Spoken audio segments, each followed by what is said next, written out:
niin, Tommi, morjes. Nyt moni asuntoauton omistaja on ottanut meihin yhteyttä ja kysynyt, että miten tää toimii asuntoautoihin tää meidän Nanovas pesuaine ja sitten tietysti tää Nanox pinnote. Tässä on ollut Euroopan läpiajettu auto. Täällä on näitä ötökän jälkiä. Otetaan tosta vähän sormeen. Eli kädet on, nää tuntuu liukkaalta. Pyyhkästään tosta pois. Täällä on niin kuin näette, niin tää on nyt aina se sama ongelma. Täällä löytyy näitä tummia nokiviiruja, mitkä tulee aina ongelmana. Niin nää lähtee. Ötökät lähtee, niin tuolta välissä näkyy noita. Niin katsotaan. Se on kerralla puhdas. Elikkä yksi korkillinen 2 litraan suurin piirtein se sekoitussuhde. Jos käyttää vahvempaa, niin kaikki lähtee ihan totta kai helpommin.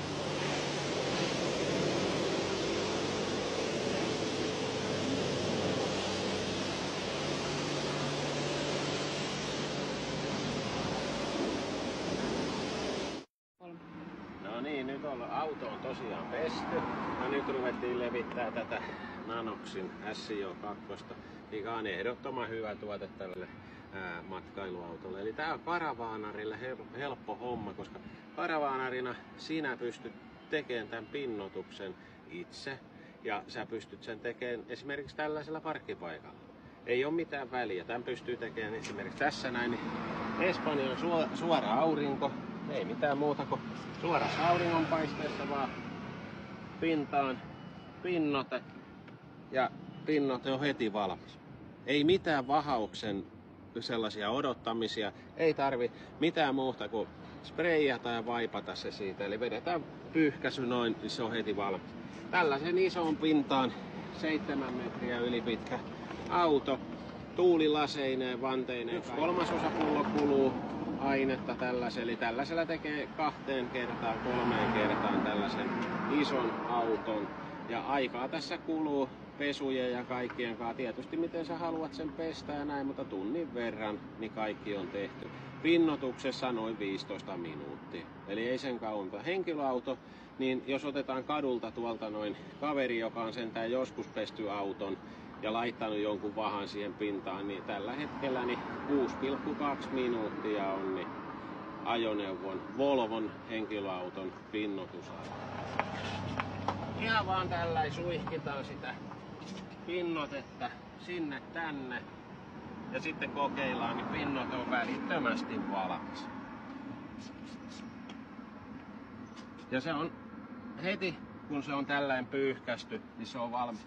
Eli idea on tässä, että kaikki nämä ikkunalat, muovipinnat, kaikki tehdään. Mun tarvii vielä kiivetä tonne tuolilla, tää on niin korkea. Mutta tää on niinku kaikki tällaiset muovipinnat pystytään tekemään. Ja sitä vähemmän sitä ainetta kuluu, mitä enemmän sitä tähän rättiin niinku jää.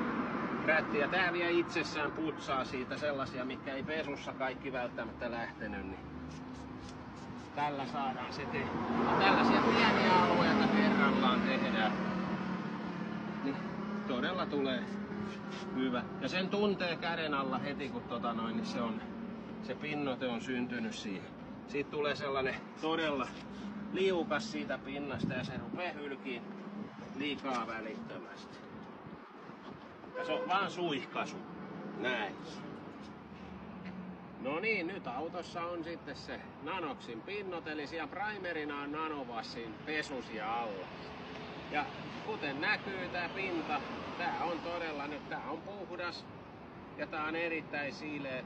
Että kaikkein paras lopputuloshan tällaiseen autoon saadaan sillä, että laitetaan siihen myllytys, eli käsiteltäisiin se koneellisesti toi maalipinta kiiltäväksi. Tästä lähtee, tää on semmoista materiaalia, että siitä lähtisi tosi paljon sellaista valkoista siihen sieneen, mutta siitä tulisi ihan peili ja sen jälkeen kun siihen laittaa niin Nanoxin päälle, niin sen jälkeen se on kuin peili ja pysyy kauan. Siihen ei tartu sen jälkeen nämä nokitahrat, auton renkaista ei nouse mikään piikitahra ja ne ei tartu siihen. Mutta nyt nähdään, niin täällä on kaikki tuulilasit, lamput, kaikki on niin, pinnotettu ja auto näyttää oikeastaan todella hyvältä.